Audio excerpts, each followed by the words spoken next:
أحييكم بتحية أهل الجنة دعواهم فيها سبحانك اللهم وتحيتهم فيها سلام.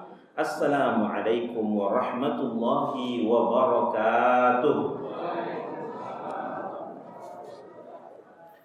الحمد لله القائل أعوذ بالله من الشيطان الرجيم بسم الله الرحمن الرحيم والفجر وليال عشر والشفع والوتر والليل إذا يسر هل في ذلك قسم لذي حجر ألم تر كيف فعل ربك بعاد إرم ذات العماد التي لم يخلق مثلها في البلاد وثمود الذين جابوا الصخر بالواد وفرعون ذي الأوتاد الذين طغوا في البلاد فأكثروا فيها الفساد فصب عليهم ربك سوط عذاب.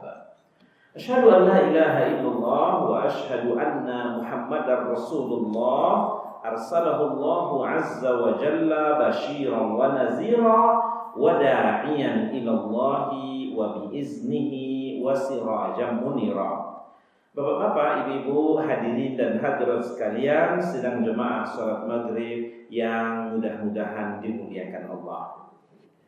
Pada malam hari ini insya Allah kita akan berinteraksi dengan ayat-ayat firman Allah Subhanahu wa Ta'ala, dan insya Allah kita mau ulang kaji terkait dengan surah yang baru saja kita bacakan pada muqaddimah tadi. Itu adalah ayat-ayat firman Allah yang terdapat dalam sebuah surah. Allah beri nama suratnya dengan surah Al-Fajr. Diberi nama surah kita ini dengan surah Al-Fajr karena memang ada bunyi kalimat itu pada ayat yang pertama ketika Allah berfirman wal fajri walayalin ashr. Perkataan Al-Fajri itu menunjukkan, mengarahkan satu dari nama waktu. Ada waktu fajar, ada waktu duha, ada waktu malam, ada waktu siang, ada waktu fajar, waktu subuh, wasubhi iza tanaffas. Nampaknya Allah Subhanahu wa Ta'ala bila menyebutkan waktu di dalam Al-Quran itu tidak dengan narasi yang normatif, yang biasa. Tetapi Allah Subhanahu wa Ta'ala menyebutkan kalau persoalan waktu dia sampaikan dengan bentuk narasi sumpah. Allah di dalam Al-Quran bersumpah dengan waktu itu sendiri dalam firman-Nya wal asri, demi masa. Allah juga bersumpah dengan waktu pagi, itu dia ayat yang baru kita bacakan wal fajri, demi waktu fajar. Waktu duha juga adalah waktu yang Allah bersumpah dengannya, di mana baginda Nabi Muhammad pernah bersabda, yang tidak pernah meninggalkan sholat duhanya akan dijamin tidak pernah meminta-minta. Waktu duha itu firman Allah.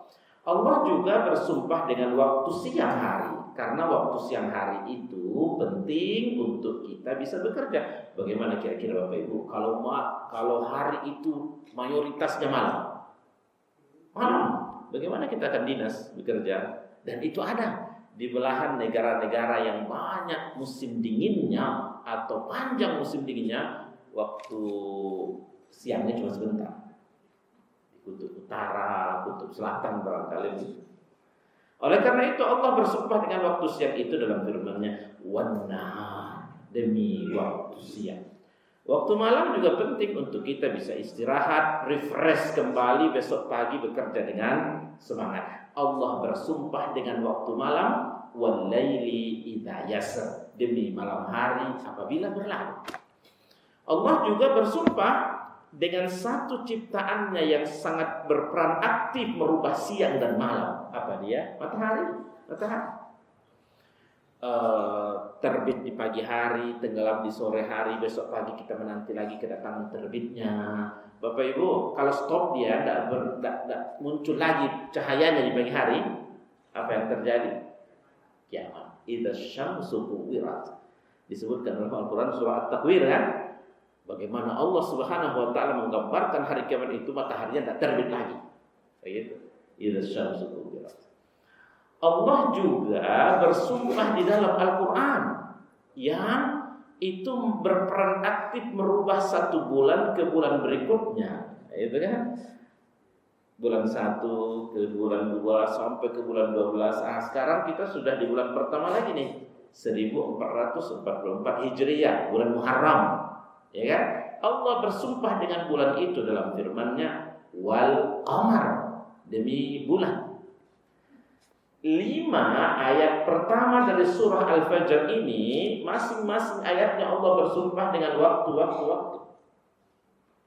Wal fajri, demi waktu fajar. Nabi Muhammad pernah bersabda, waktu yang sangat berkah itu di pagi hari. Sehingga ada namanya subuh mubarakah. Bukan Sabtu Minggu saja Pak, subuh mubarakah, tetap pagi. Keberkahan pagi itu di mana Allah bersumpah dengan wal fajri, terlambat kita bangun, ayam sudah bangun duluan. Pepatah di tengah masyarakat mengatakan rezekimu telah dulu dipatok oleh ayam.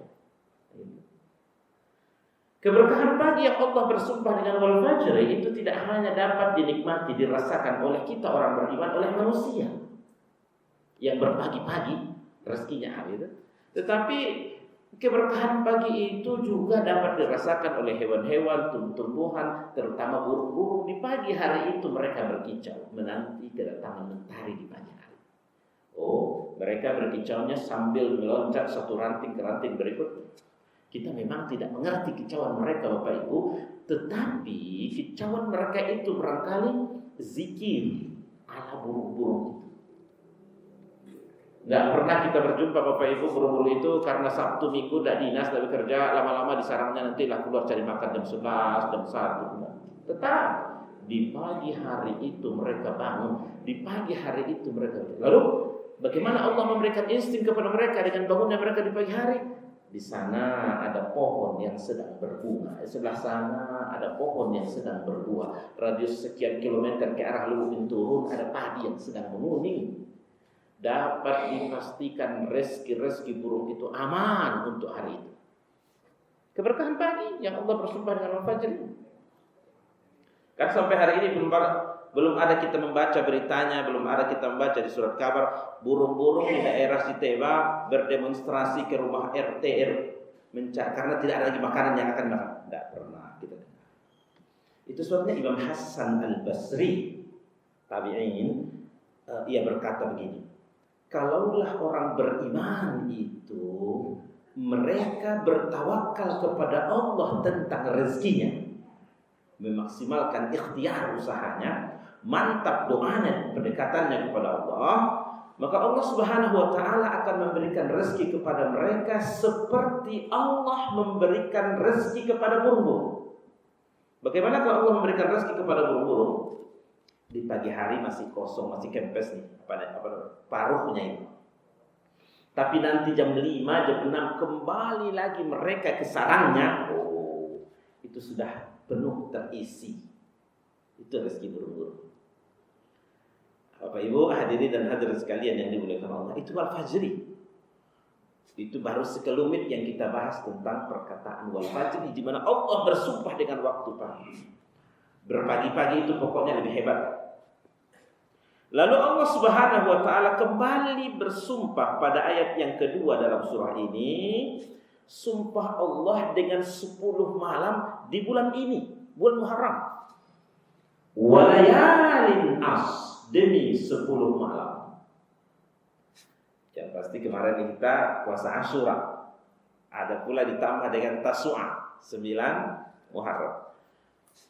10 di awal, 10 malam di awal bulan Muharram yang Allah bersumpah walayalin as, demi 10 malam. Itu memang dalam bentangan sejarah itu para nabi-nabi dan rasul diberikan oleh Allah Subhanahu wa taala kemenangan-kemenangan. Oleh karena itu menyikapinya harus pula dengan optimisme dan penuh dengan amal kita di hari-hari ini. Dari Ibrahim dibakar dia, tungku yang ada, keluar dari tungku itu terasa seperti keluar dari kulkas dingin. Mestinya sifat api itu membakar gitu.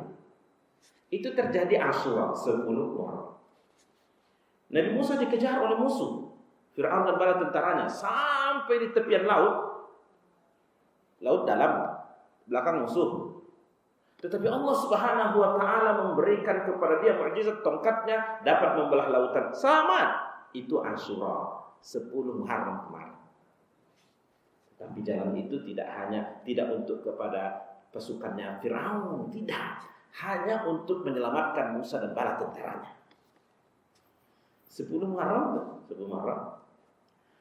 Asyura 10 Muharram itu adalah selamatnya Nabi Yunus yang ditelan oleh ikan hut. Ikan hut dalam Al-Quran itu istilah ikan hut. Lalu dikeluarkan kembali oleh Allah Subhanahu wa taala dari perut ikan itu. Itu 10 Asyura. 10 Muharram. Ada di antara Bapak Ibu yang pernah masuk dalam perut ikan berpengalaman? Belum ada. Yang ada ikan pernah masuk ke dalam perut kita. Ada semua kita. Ternyata Nabi Yunus dilulur ikan aman. Alhamdulillah masih diberikan kesempatan untuk kembali berdakwah. Itu Nabi Yunus. Apa yang Allah inginkan dengan firman-Nya walayalin asy itu kita isi hari-hari ini dengan amal saleh. Bersedekahnya, meningkatkan ibadah tilawah Qur'annya, ke masjidnya dan yang lain. Pada ayat ketiga dan keempat kembali Allah masih bersumpah dengan waktu-waktu wasyaf'i wal watr, demi hari-harinya yang genap, demi hari-hari yang ganjil. Waktu juga itu kan. Dan Allah juga menyebutkan demi malam apabila berlalu. Wal laili idza yasr. Katakanlah malam itu bermula dari jam 6.30 berakhir jam 5 pagi. Oh kan panjang tuh. Dari fasilitas waktu yang Allah berikan 24 jam. Kalau di malam harinya kita pakai hanya untuk istirahat, tidur, Allah ingin berkata dengan ayat kita ini, rugi sekali. Bila malam datang dan berlalu begitu saja, tidak diisi dengan sebagiannya beribadah, rugi sekali. Itu besar.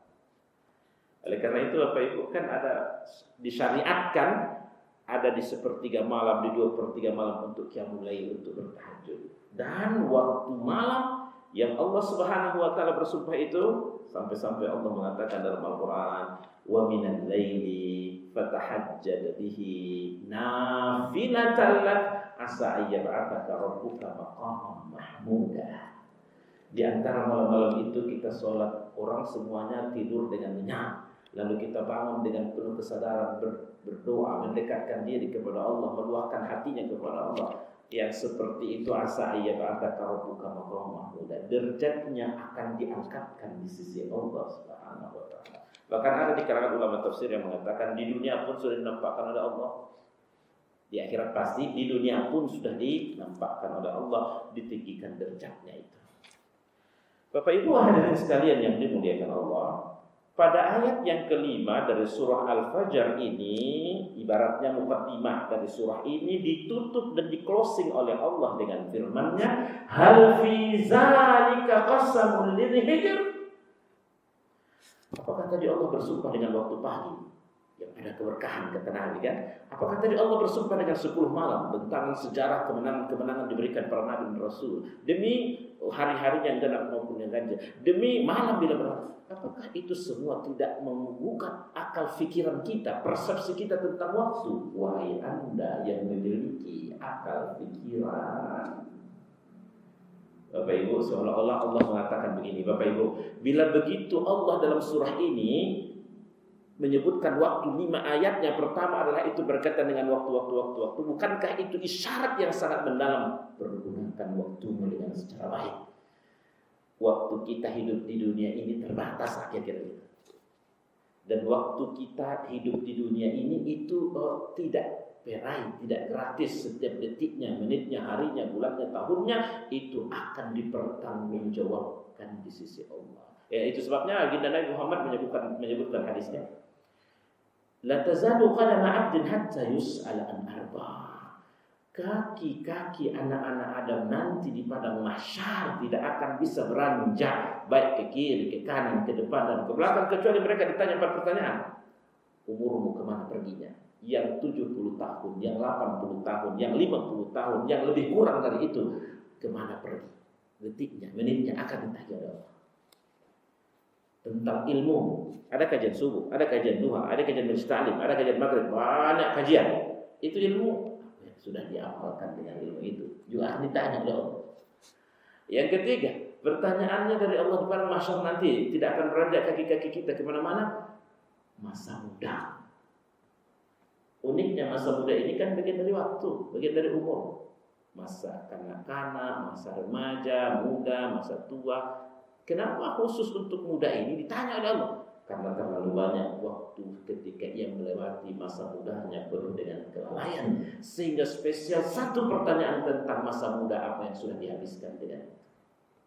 Dan pertanyaan yang keempat Bapak Ibu sekalian, dan pertanyaan ini A dan B, dua pula pertanyaannya tentang harta benda kita, dari mana dapat dan kemana dibelanjakan.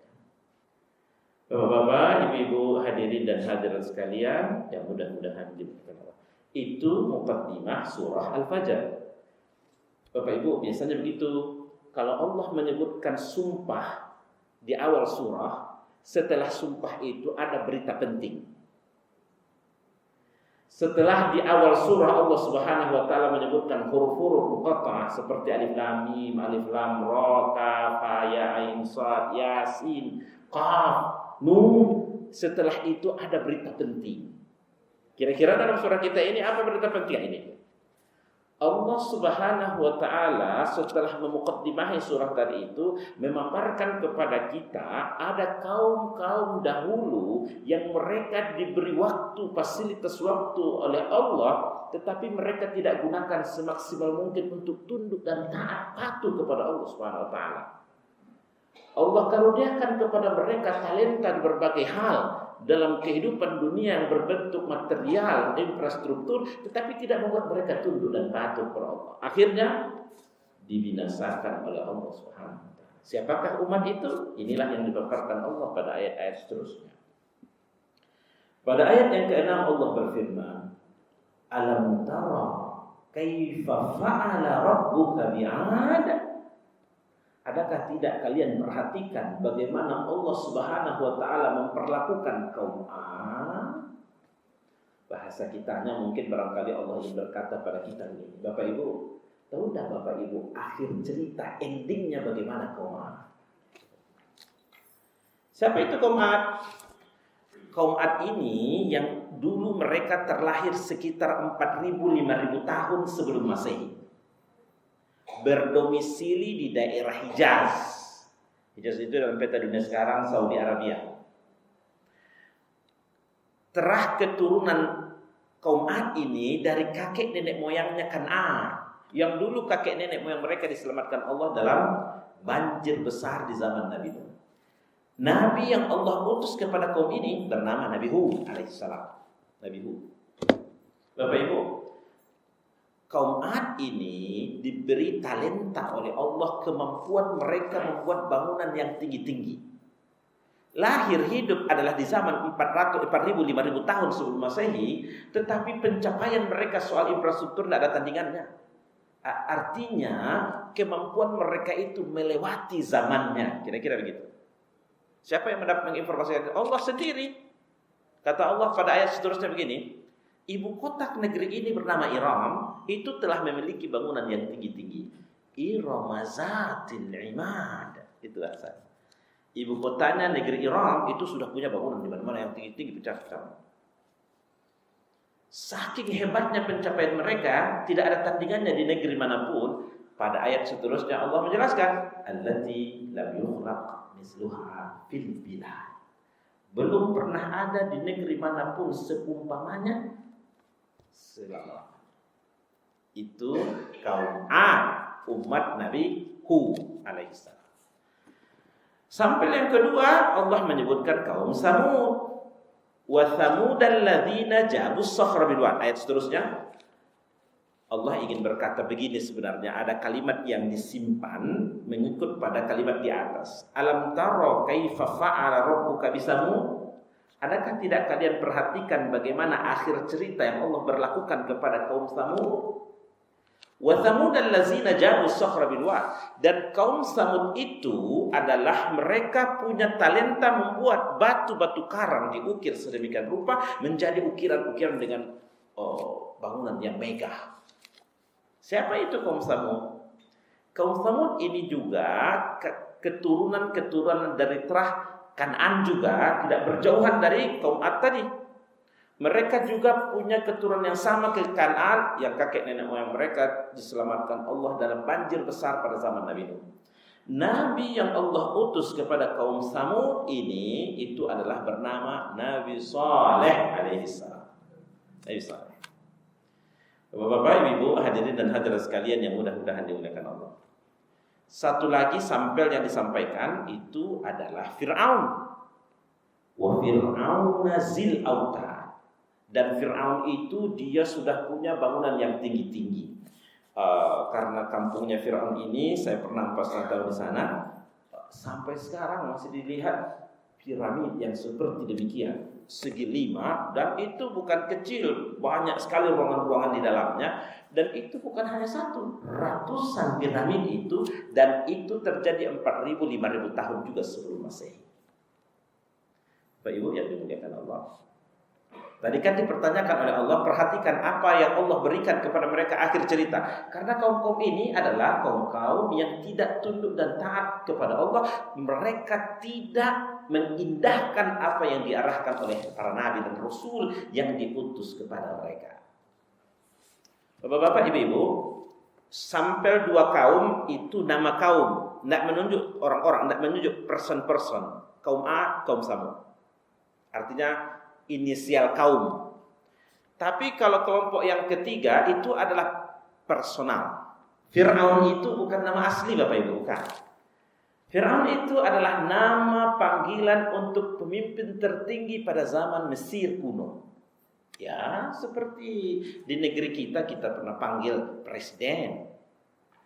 Di Malaysia kita dipanggil Perdana Menteri kalau paling tinggi dari pemerintahan. Kalau kerajaan dipanggil dengan agung. Agung. Ada negeri yang dipanggil dengan raja. Ada dengan king. Itu panggilan Bapak Ibu. Jadi 2 kaum ini nanti dibinasakan oleh Allah habis. Tidak ada satupun yang tersisa. Yang Fir'aun mati. Tapi kalau kaumnya masih ada sampai sekarang.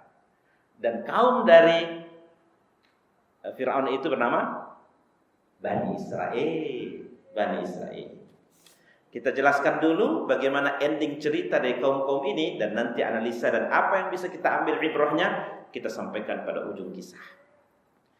Ending cerita dari kaum Ad, kaum Tsamud dan Fir'aun ini dijelaskan oleh Allah Subhanahu wa taala pada surah Al-Haqqah, di mana Allah Subhanahu wa taala menyampaikan kalimatnya begini.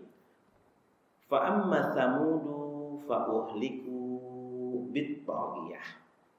Adapun kaum Tsamud, umatnya Nabi Saleh, itu mereka dibinasakan dengan suara yang sangat keras.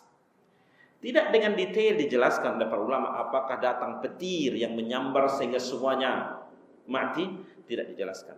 Tidak juga dijelaskan apakah datang itu adalah suara yang memekakkan telinga yang kemudian pingsan semua. Allahu a'lam.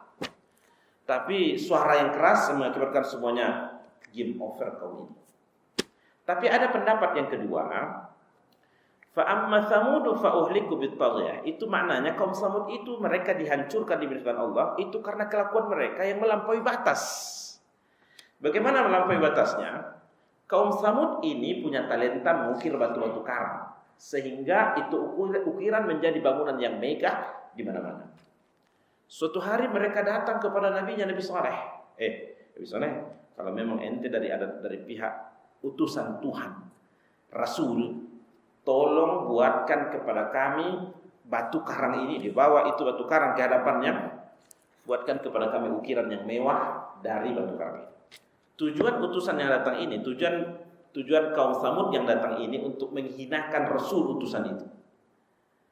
Berharap mereka tidak bisa dia buat, lalu tidak lagi dihiraukan oleh pengikutnya, oleh umatnya. Setelah dipegang oleh Nabi Saleh, batu karang ini didesain sedemikian rupa seperti onta. Bapak Ibu mungkin bapak-bapak dari teknik juga bisa membuat gambar seperti onta dari semen palang gitu kan. Tetapi ini berbeda. Batu karang yang didesain bentuknya seperti onta ini bisa bernyawa. Itu tidak bisa dibuat oleh orang. Ini bisa bernyawa. Hebatnya lagi, batu karang yang dibuat sedemikian rupa seperti onta bisa bernyawa. Itu bisa pula menghasilkan air susu yang dapat diminum oleh masyarakat kaum Tsamud. Jadi apa yang terjadi Bapak Ibu sekalian? Yang menantang tadi berkeinginan Nabi Saleh tidak sanggup, lalu ditertawakan oleh kaum Tsamud. Mestinya begitu. Tapi yang terjadi sebaliknya. Oleh karena itu Bapak Ibu disebutkan ini juga sekaligus mukjizat yang Allah berikan kepada Nabi Saleh ini. Naqatullah kan diistilahkan sebagai untanya Allah. Lalu tidak terima mereka umat kaum Tsamud yang datang tadi untuk menantang Nabi, tidak terima. Pengikut Nabi Saleh ini bertambah banyak karena mukjizat itu sekaligus mengalahkan lawan. Oleh karena itu umat Nabi Saleh tadi ambil itu onta, dibinasakan, dihancurkan, sehingga mukjizat Nabi Saleh ini hancur. Masyarakat kaum Tsamud juga tidak bisa lagi minum air susunya. Akibat dari perbuatan mereka itu yang melampaui batas-batasnya, Allah Subhanahu wa taala berikan azab kepada mereka yang membuat hapusnya kaum Tsamud. Tidak ada lagi yang kecil yang tua yang habis itu ceritanya.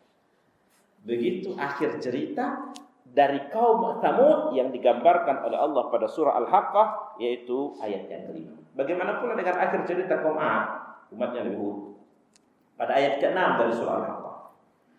Fa amma 'adun, adapun kaum 'Ad, fa uhliku birihin sarsarin 'atiyah. Adapun kaum 'Ad, mereka dibinasakan oleh Allah Subhanahu wa taala dengan badai, angin yang sangat kencang yang melampaui dari batas normalnya.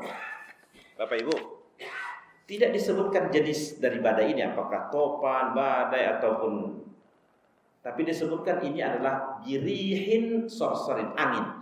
Dalam Al-Quran ada dua model angin dalam bentuk perkataan yang muncul. Yang pertama dengan kata rihin, itu dalam bentuk kata tunggal. Kata jamak dari atau plural dari angin itu riyah.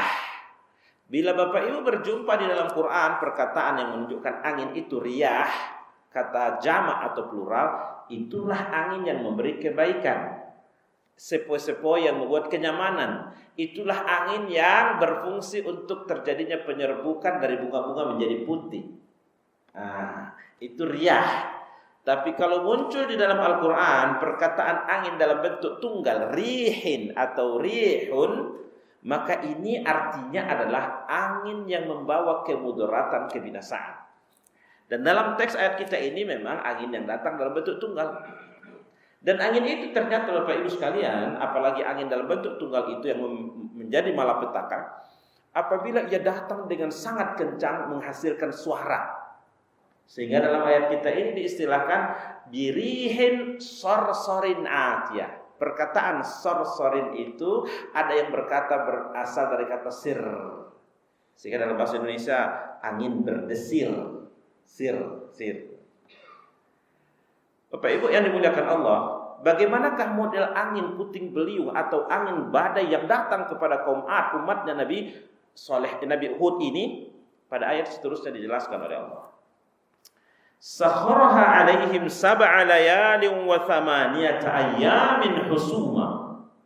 Beredar badai yang sangat kencang itu 7 malam 8 hari tidak pernah berhenti. 7 malam 8 hari tidak berhenti. Wah, dengan akar-akar tunggangnya, kalau pohon yang kuat itu mungkin juga tercabut kalau 7 malam 8 hari. Bangunan-bangunan hebat yang punya pondasi sedemikian rupa, mungkin dengan pondasinya juga akan tercabut 7 malam 8 hari.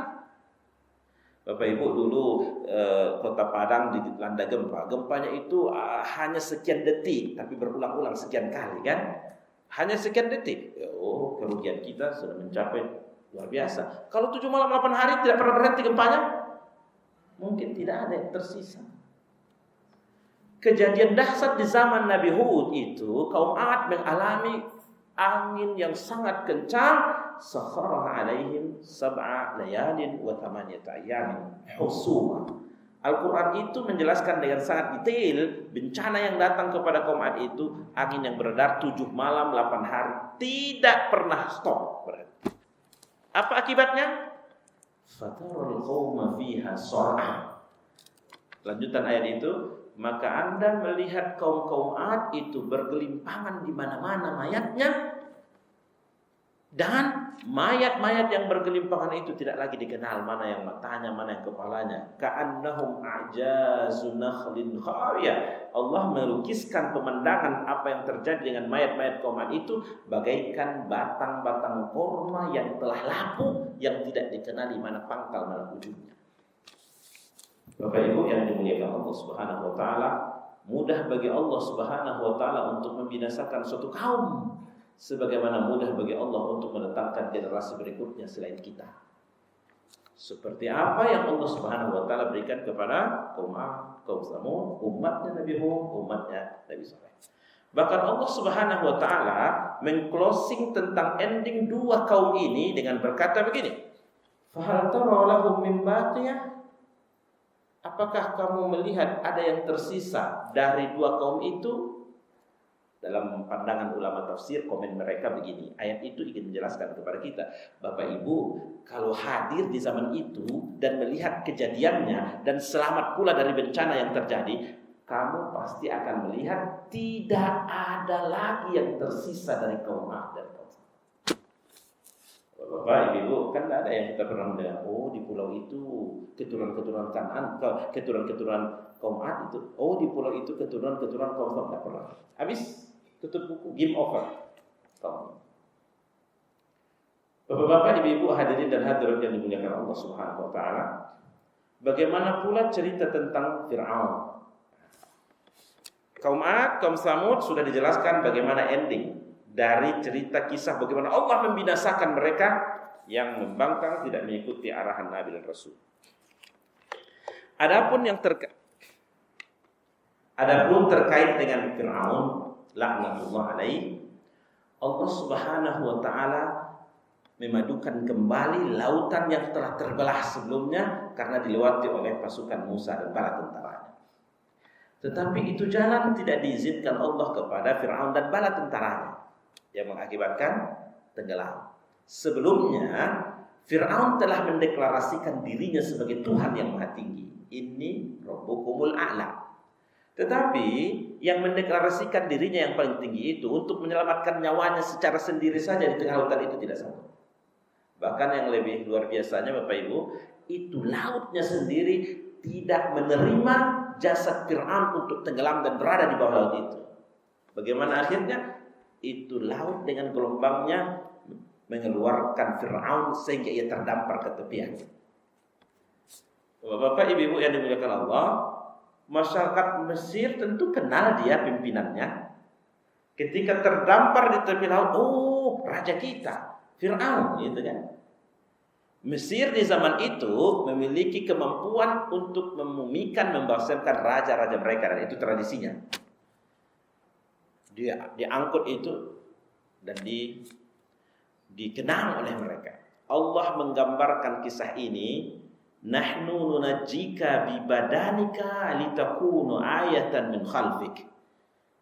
Kami yang selamatkan jasadmu supaya menjadi tanda-tanda kebesaran Allah, agar tidak ada lagi orang yang mengikuti jejak apa yang membuat binasa Fir'aun itu. Tapi Bapak Ibu sekalian, apakah dengan tenggelamnya Fir'aun tidak ada lagi Fir'aun baru? Oh, masih. Bapak Ibu yang dimuliakan Allah Subhanahu wa taala, sampai di sini kita akan jelaskan. Tadi ada pertanyaan, kira-kira menimbulkan pertanyaan, 2 sampel nama kaum Ad, kaum Samud. Sementara 1 sampel adalah itu Fir'aun, nama panggilan untuk pemimpin tertinggi pada zaman Mesir kuno. 2 kaum itu dibinasakan oleh Allah, sampai sekarang tidak ada lagi kaum itu. Tutup buku, game over. Sementara Fir'aun itu adalah tidak atas nama mewakili kaumnya bernama Bani Israel, tapi pemimpin yang tirani. Bapak Ibu, kalau apa yang terbayang dalam pikiran kita, imajinasi, bila ada orang berkata Fir'aun, Yang terbayang itu barangkali dalam pikiran kita, pemimpin yang zalim, pemimpin yang tirani, dia suka-sukanya pada rakyatnya, jangan bunuh anak laki-laki atau biarkan hidup anak perempuan. Itu yang kita dengarkan. Bapak Ibu yang dimuliakan Allah, jadi itu Fir'aun bukan nama asli. Ada Fir'aun 1, Fir'aun 2. Yang tenggelam ini dalam sejarahnya disebut adalah Fir'aun yang kedua. Sehingga Bapak Ibu, ada yang berpendapat begini, kalau kita membaca sejarah Mesir kuno, yang memelihara Nabi Musa di waktu kecil itu berbeda dengan Fir'aun yang ditenggelamkan Allah Subhanahu wa taala, yang hingga hari ini ada muminya di Museum Tahrir di Mesir itu. Kira-kira ada yang berpendapat begini, kalau Fir'aun 1 itulah yang menjaga memelihara memelihara Musa di waktu kecil, dan ia memiliki anak lelaki yang seumuran dengan Musa, yang pada waktunya nanti ia diangkat menjadi Fir'aun berikutnya.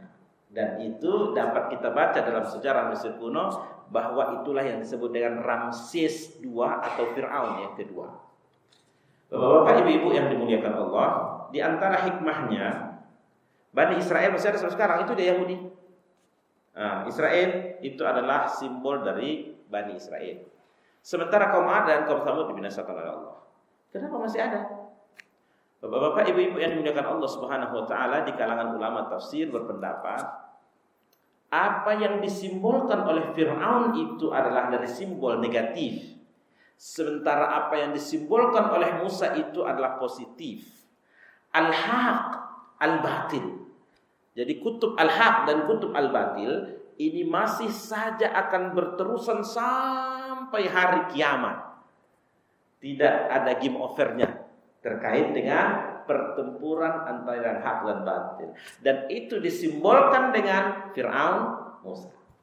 Bapak Ibu yang dimuliakan Allah Subhanahu wa taala, dari mana kita tahu bahwa Fir'aun ini adalah dia dari pihak yang bejat, dari pihak yang tirani, dari pihak yang zalim? Karena Al-Quran mengajarkan kepada kita seperti demikian. Bapak Ibu yang dimuliakan Allah, kalau kita hidup di zaman Nabi Musa, kalau kita hidup di zaman Fir'aun, dan seluruhnya dimiliki dan dipegang kekuasaannya oleh Fir'aun, belum tentu kita mengikut kepada Nabi Musa. Karena seluruh resources itu ada di tangan Fir'aun. Lalu Allah Subhanahu wa taala menginformasikan kepada kita melalui ayat-ayat firman Allah bahwa Fir'aun adalah dari pihak yang zalim, sementara Musa adalah dari pihak yang saleh. Bapak Ibu yang dimuliakan Allah Subhanahu wa taala, mari kita ikuti apa yang diungkapkan oleh seorang mufassir bernama Said Qutb dalam tafsirnya Fi Zilalil Quran. Dia berkomentar begini, Bapak Ibu, bila berjumpa di dalam Al-Quran seorang tokoh yang disebutkan, tetapi tokoh itu dia datang dalam bentuk inisial, bukan dengan nama asli. Atau Bapak Ibu berjumpa peristiwa-peristiwa di dalam Quran, tetapi peristiwa itu tidak menjelaskan dengan detail tentang suatu peristiwa, dia hadir dalam bentuk global saja. Maka tokoh yang seperti itu, sifat perangai umat yang seperti itu bisa saja terjadi di tempat yang lain dalam waktu yang lain. Memang Fir'aun itu, pemimpin yang zalim itu telah dibinasakan oleh Allah 4.000-5.000 tahun sebelum Masehi. Tetapi sifat dan perangai pemimpin yang zalim, tirani, tidak berhenti sampai di situ. Dia tetap hadir, bisa saja terjadi di tempat yang lain dalam waktu yang lain. Di zaman Nabi Muhammad, yang mewakili dari simbol yang membangkang kepada Nabi Muhammad itu ada namanya Abu Lahab, Abu Jahal. Tentunya itu sudah mati 1.400 tahun yang lalu. Tetapi apakah di zaman kita sekarang masih saja ada orang yang membenci pada Islam, membenci para Nabi dan Rasul? Masih ada. Masih ada. Tetapi tentu tidak lagi dengan Abu Lahab, Abu Jahal namanya, tapi dengan nama abu-abu yang lain, atau dengan nama-nama modern yang hidup di zaman ini. Bapak-bapak, ibu-ibu, hadirin dan hadirat sekalian yang mudah-mudahan dimuliakan Allah. Beberapa poin kesimpulan yang dapat kita petik. Yang pertama, Bapak Ibu, walaupun Allah menggambarkan talenta dari kaum-kaum atau pencapaian secara infrastruktur atau pencapaian materi yang sangat hebat luar biasa, tapi oleh Allah Subhanahu wa taala tidak menganggap itu suatu pencapaian yang hakiki. kalau mereka tidak tunduk dan patuh kepada Allah. Oleh karena itu Bapak Ibu sekalian, sesuatu yang disebut dengan kehebatan bangsa negara jangan hanya dilihat dari infrastruktur, jangan hanya dilihat dari material, tapi lihat juga bagaimana masyarakatnya semakin tunduk atau taat enggak kepada Allah Subhanahu wa taala. Sejahteranya luar biasa, tapi semakin kafir mereka, semakin jauh dari Allah. Nonsense. Itu bukanlah kemajuan yang hakiki. Tinggal menunggu bala untuk dihancurkan oleh Allah Subhanahu wa taala. Itu poin penting. Jadi hendaknya menjadi indikator disebut suksesnya bangsa, sukses negara, suksesnya umat apabila umat itu semakin tunduk dan patuh kepada Allah Subhanahu wa taala. Yang kedua, poin yang kedua Bapak Ibu sekalian, siapapun, kapanpun dan dimanapun, setiap pembangkangan kepada para nabi dan rasul, setiap pembangkangan kepada para ulama yang merupakan pewaris para nabi dan rasul, cepat atau lambat mereka akan dibinasakan oleh Allah Subhanahu wa taala. Tinggal tunggu waktu saja, tunggu waktu saja. Bapak-bapak, ibu-ibu, hadirin dan hadirat sekalian yang dimuliakan Allah, poin yang ketiga. Al-Qur'an ini bagaikan kamus berjalan dalam kehidupan kita. Peristiwa-peristiwa dari apa yang telah berlalu pada masa lalu itu bisa saja terjadi pada zaman kehidupan kita sekarang. Maka Allah hadirkan kisah-kisah yang tadi adalah sebagai kamus agar kita tidak masuk ke dalam lubang yang sama. Sebagaimana Allah membinasakan kaum-kaum itu, ambil petik pelajaran dan hikmah supaya kita tidak terjerumus ke dalam lubang yang sama seperti apa yang membuat mereka dibinasakan Allah Subhanahu wa taala. Tiga poin itulah Bapak Ibu sekalian yang mengantarkan kita untuk merenung dari ayat-ayat kita ini. Silakan Pak. Waalaikumsalam. Itu kan ada Ramses 1 dan Ramses 2. Yang dibicarakan sebenarnya kan Ramses 2 yang yang kita tanyakan Ramses 1 itu kapan meninggal? Apakah dia kan pengasuh Musa apa namanya dia masih kebaikan masih Bapak Ibu sekalian, ini Pak. Istri dari Fir'aun itu disebutkan dalam Al-Quran namanya Asia, dibuatkan padanya rumah di surga. Beberapa sampel yang dikatakan oleh Allah dalam Al-Quran itu ada istrinya soleh, tapi suaminya bejat minta ampun. Itu dia, ya. Istrinya soleh seperti istrinya Fir'aun, ya. Ada suaminya soleh luar biasa, Nabi, tapi istrinya bejat. Seperti istrinya Lut. Ya, istrinya Lut itu disebutkan seperti demikian. Bapak-bapak, ibu-ibu sekalian yang dimuliakan Allah Subhanahu wa taala, tidak diterangkan oleh Allah secara detail tentang yang Fir'aun yang sebelumnya, tetapi kita pernah berjumpa sebuah hadis yang digambarkan oleh baginda Nabi Muhammad SAW. Jadi dulu Ibrahim itu pernah membawa jalan-jalan Siti Sarah ke Mesir. Karena Ibrahim berdomisili di daerah Palestina. Palestina itu berbatasan dengan Mesir. Walaupun kalau aslinya Ibrahim dia berada di daerah Irak. Di daerah Irak awalnya, lalu kemudian menikah. Sekian lama tidak memiliki dikaruniakan Allah anak, lalu jalan-jalan ke Mesir. Mesir ketika itu dipimpin oleh Fir'aun. Lalu Fir'aun ini sangat terkenal dengan kezalimannya. Pokoknya siapa yang cantik-cantik itu adalah harus menghadap kepada dia. Lalu ketika di perbatasan itu, lalu ditanya penjaga perbatasan ini siapa kamu ini? Ditanya seperti itu kepada Ibrahim. Lalu dijawab oleh Ibrahim, ini adalah anak saudara saya. Berharap tidak diambil, tapi karena cantik ceritanya Sarah ini diambil. Itu sebabnya dalam sebuah hadis ada berkata, kita ini nanti di hari akhirat akan berjumpa dengan tuan-tuan, dengan ketua. Pertama kita berjumpa kepada Nabi Adam, tolonglah dibantu kita lalu Adam, saya juga tidak bisa, saya punya kesalahan. Tanya kepada bapak kalian Idris juga berkata, mungkin coba tanya Ibrahim juga berkomentar begitu, saya dulu pernah berbohong. Walaupun itu sebenarnya tidak berbohong, anak saudara itu bisa diterima. Lalu apa yang terjadi Bapak Ibu sekalian? Waktu Fir'aun ini, singkat ceritanya, waktu Fir'aun ini mau memegang Siti Sarah, tangan kanannya stroke. Lalu bermohon-mohon supaya dimaafkan. Lalu kembali Allah baikkan kembali tangannya. Lalu tangan kiri pula ingin menggapai Siti Sarah, stroke pula. karena cantik ceritanya Siti Sarah ini, dan Fir'aun itu sangat begitu jahatnya, kedua tangannya ingin menggapai, lalu kedua tangannya stroke.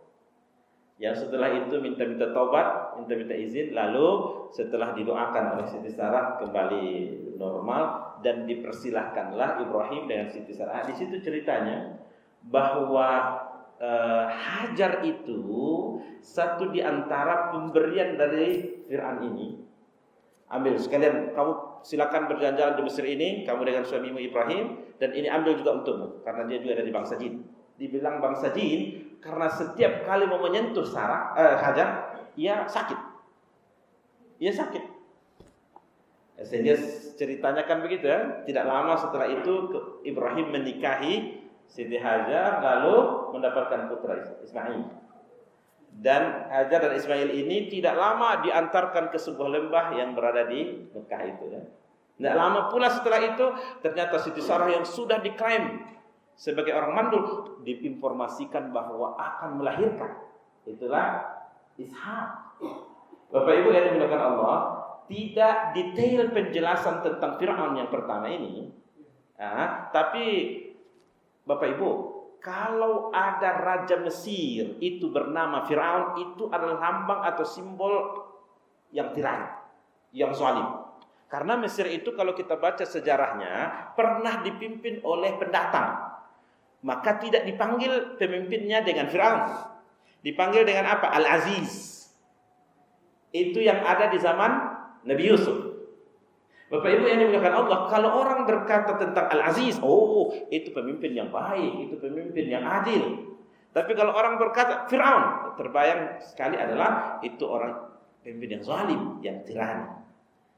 Bapak Ibu yang dimuliakan Allah Subhanahu wa taala, tidak dengan detail dijelaskan dalam ayat kita, mungkin kepentingannya begitu.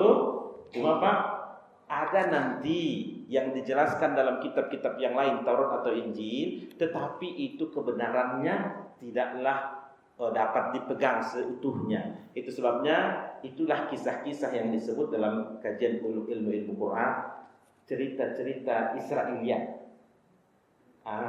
Bapak Ibu, dalam Al-Quran tidak dijelaskan panjang lebar, hanya datang dalam bentuk global saja. Sementara pada kitab-kitab yang lain itu dijelaskan panjang lebar tentang kisah itu. Terus gimana caranya? Padahal itu dalam pandangan kacamata Islam ada 3 sikap dengan kisah cerita Bani Israel ini atau disebut Israiliyat ini. Kalau itu kisahnya sesuai dengan apa yang datang dalam Al-Quran, diterima. Bukan berarti kita menerima karena ia dalam kitab Taurat atau Injil, karena memang Al-Quran menyebutkan itu. Kalau bertentangan yang datang dalam kisah cerita dalam kitab Taurat atau Injil, bertentangan dengan apa yang ada dalam Quran, ditolak, tidak bisa diterima. Bertentangan. Tapi kalau kisah cerita yang ada dalam Bani Israiliyat, dalam Taurat atau Injil, itu tidak berkaitan dengan akidah, tidak berkaitan dengan ibadah, dan Al-Quran tidak menjelaskan persis terkait dengan itu, dalam hal yang seperti ini para ulama mengatakan tidak membenarkan dan juga tidak mendustakan. Abstain. Itulah sebabnya terkadang dalam kitab-kitab tafsir kita masih berjumpa, oh ini kisah Israiliyat, karena dibolehkan asalkan itu tidak berkaitan dengan akidah, tidak berkaitan dengan ibadah, itu hanya terkait dengan kisah atau cerita.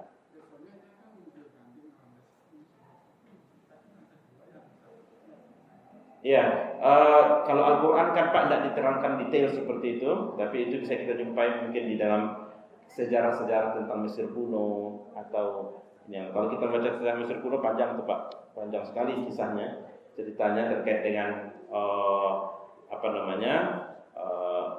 bagaimana, tapi tetap sifat dari Fir'aun itu zalim kepada rakyat, tetap, tapi tidak dijelaskan secara detail. Mohon maaf Bapak Ibu sekalian, waktu kita barangkali sudah masuk waktu Isya. Mohon maaf atas segala kekurangan kekhilafan. Jazakumullah khair jazaa. Wabillahi taufiq wal hidayah. Assalamualaikum warahmatullahi wabarakatuh.